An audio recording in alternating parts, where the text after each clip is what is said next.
15। তাহলে এই যে সমীকরণটা দেয়া আছে এটা আমাদের কি সমীকরণ? ধ্রুবক সংশ্লিষ্ট অসামমাত্রিক রৈখিক অন্তরক সমীকরণ। কারণ কি ডান পক্ষে আমাদের x এর মানটা আছে। তাহলে প্রথম কাজ কি? অক্সিলারি ইকুয়েশন বের করা। আমরা প্রথমে অক্সিলারি ইকুয়েশন বের করব। তাহলে আমাদের আছে d এর পরিবর্তে হবে কি f অফ t এর ফাংশন, d এর পরিবর্তে নেব m।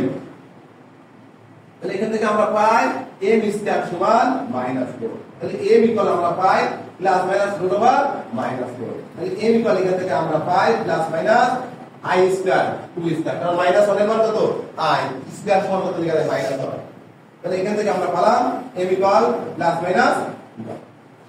তাহলে m এর মান দেখো আমরা সমাধান লিখার নিয়ম লিখছিলাম m এর মান প্লাস মাইনাস i কে আকারে হলে এই আকারে হলে সমাধান লিখার নিয়ম ছিল y সমান কি হবে? a cos bx plus b sin bx। এই ছোট হাতের b আছে এই i এর সহগ, ছোট হাতের b কি আছে? i এর সহগ, আর বড় হাতের ab কি? Arbitrary constant. বড় হাতের ab আছে আরবিট্রারি কনস্ট্যান্ট, আর ছোট হাতের b আছে i এর সহগ। তাহলে এখান থেকে আমাদের complimentary function such that y সমান কি হবে? a cos b, b বলতে আমাদের কত? 2x plus b sin। কথা ক্লিয়ার? ইনশাআল্লাহ সবাই বোঝা গেছে? এবার আমরা কি বের করব? Particular integral. পার্টিকুলার ইন্টিগ্রাল তাহলে দেখো pi such that y সমান সূত্র কি 1/f of d এর ফাংশন, 1/f of d এর ফাংশন। তাহলে কি আসে? d স্কয়ার প্লাস 4 ইনটু কি হবে? x এর ফাংশন বা ডান পক্ষে, তাহলে e টু পাওয়ার x প্লাস x স্কয়ার। তাহলে এখানে দেখো 1/d স্কয়ার প্লাস 4, এখানে দেখো এইটা কি আছে? এটার সাথে কি আছে? 1/d স্কয়ার প্লাস 4 কি আছে? গুণ আছে। তাহলে আমরা কি করব? গুণ করে দুইটা ভাগে লিখে দেব। তাহলে e টু পাওয়ার x plus 1/d square plus 4 x square. এবার আসো তাহলে এইটার আকার কোন আকারে হয়েছে? দেখো 1/f of d এর ফাংশন e টু পাওয়ার x আকারে আছে। এটা কি আকার? 1/f of d এর ফাংশন e টু পাওয়ার x আকার। ঠিক আছে? 1/f of d এর ফাংশন e টু পাওয়ার x আকার। তাহলে কি হবে? d সমান a বসাতে হবে। তাহলে এখানে a বলতে কত? পজিটিভ 1। a যদি বসাই 0 হবে না। তাহলে আমরা কি করব? বসায় দিতে পারবো। যদি বসাই দিই তাহলে কি আসে? 1 স্কয়ার প্লাস 4 e টু পাওয়ার।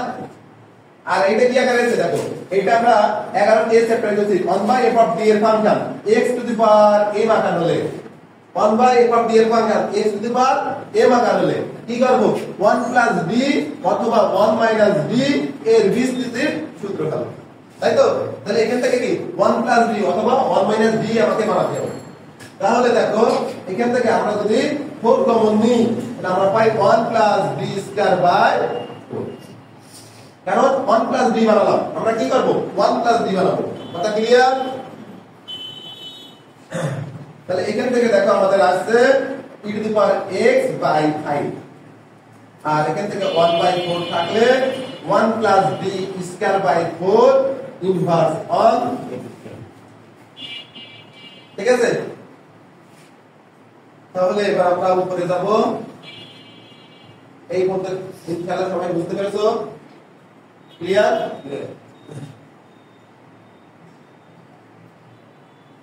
তাহলে দেখো এখান থেকে আমরা পরবর্তী পাচ্ছি e to the power x by 5 plus 1/4। এখন দেখো আমাদের যে বিস্তৃতির সূত্র ছিল এখানে আছে কি 1 প্লাস d, তাহলে 1 প্লাস d কি আছে? ইনভার্স 1। এইটার যে সূত্র ছিল তাহলে d বলতে আমার কত? d স্কয়ার বাই 4, কিন্তু আমাদের আছে d। তাহলে এইটার বিস্তৃতির সূত্র ছিল কি 1 minus d plus d square minus d cube plus d4 minus dot dot dot dot. অর্থাৎ যদি ভিতরে প্লাস বাইরে মাইনাস থাকে, একটা প্লাস একটা মাইনাস হবে। মাইনাস হবে কোনটা? d এর বেজোড় ঘাতগুলো মাইনাস হবে, আর জোড় ঘাতগুলো কি হবে? কথা ক্লিয়ার? আচ্ছা এখন আমাদের এখানে আছে m কত আছে? 2। আমরা বলছিলাম এটাকে কত পদ পর্যন্ত বিস্তার করব, সেটা কি কার উপর নির্ভর করবে? m এর মানের উপর। m এর মান কত? 2। তাহলে d এর কয় ঘাত? দ্বিঘাত পর্যন্ত বিস্তার করব। 1 minus d plus d square. তাহলে দেখো আমরা যদি লিখি 1 মাইনাস d, তাহলে d বলতে d স্কয়ার বাই 4। তাহলে এবার যদি আমি এই পদ লিখতে পারছি না, কারণ কি এরপরে যদি আমি প্লাস d স্কয়ার দিই, দেখো খেয়াল করো প্লাস যদি d স্কয়ার দিই তাহলে আমাদের d স্কয়ার বাই 4 তার স্কয়ার আসবে। তাহলে আমাদের x এর ঘাত কত আছে 2, তাহলে d এর ঘাত কত পর্যন্ত পূরণ হবে 2 পর্যন্ত, কিন্তু d এর ঘাত এখানে কত আছে 4, তাহলে এটা আমরা নিতে পারবো না। কথা ক্লিয়ার? x এর যত ঘাত থাকবে d এর তত ঘাত পর্যন্ত আমি বিস্তার করব, তত ঘাত পর্যন্ত গ্রহণ করব। আচ্ছা তুমি তো দেখেন এটা লিখো, তাতে কোনো সমস্যা হবে না, কিন্তু লিখলে লেখা যায় এইভাবে যে x স্কয়ার দিলাম, যে পরবর্তী লাইনে কি করব আমরা এটা বর্ধন করে দেব, কারণ এখানে d এর ঘাত x এর ঘাতের থেকে অধিক হয়ে যাচ্ছে, এজন্য পরের লাইনে আমরা বর্ধন করব। এগুলো লিখলাম, কথা ক্লিয়ার?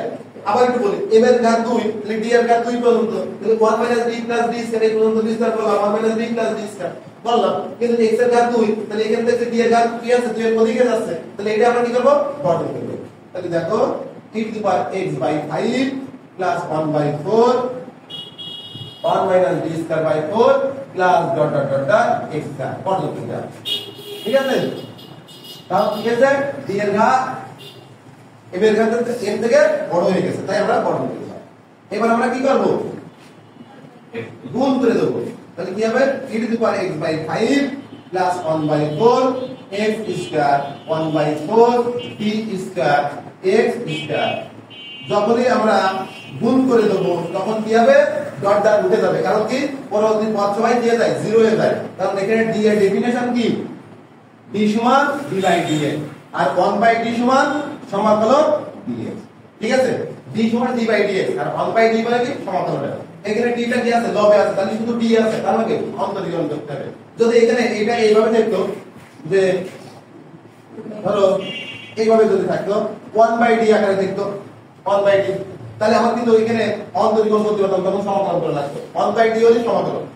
কথা ক্লিয়ার? তাহলে আমরা পরবর্তী লাইন কি পাই e to the power x by 5 plus 1/4 x square minus 1/4 x square যদি দুইবার অন্তরীকরণ করি তাহলে x স্কয়ার যদি একবার করি তাহলে আমাদের আসে 2x, তাকে যদি আরেকবার করি তাহলে আমাদের আসে কত 2। ঠিক আছে? তাহলে এখান থেকে আমরা পাচ্ছি 2, তাহলে এখান থেকে আমাদের থাকলে e to the power x by 5 plus 1/4 তাহলে এখান থেকে আমাদের থাকছে x স্কয়ার মাইনাস, এটাই আমাদের পার্টিকুলার ইন্টিগ্রাল বা বিশেষ ধ্রুবকীকরণ। ঠিক আছে? তাহলে আমরা ইনশাআল্লাহ বুঝতে পারছি। তাহলে এবার আমাদের কি আসবে জেনারেল সলিউশন। এবার কি আসবে আমাদের জেনারেল সলিউশন, অতএব জেনারেল সলিউশন সাবজেক্ট y সমান yc plus y, yc plus y। তাহলে এখান থেকে কি আসবে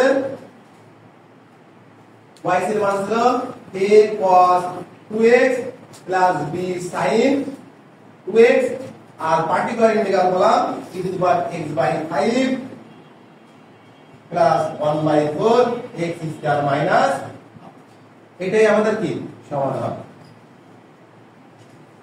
তাহলে এই ম্যাথটা আমরা সকলে ইনশাআল্লাহ বুঝতে পেরেছি।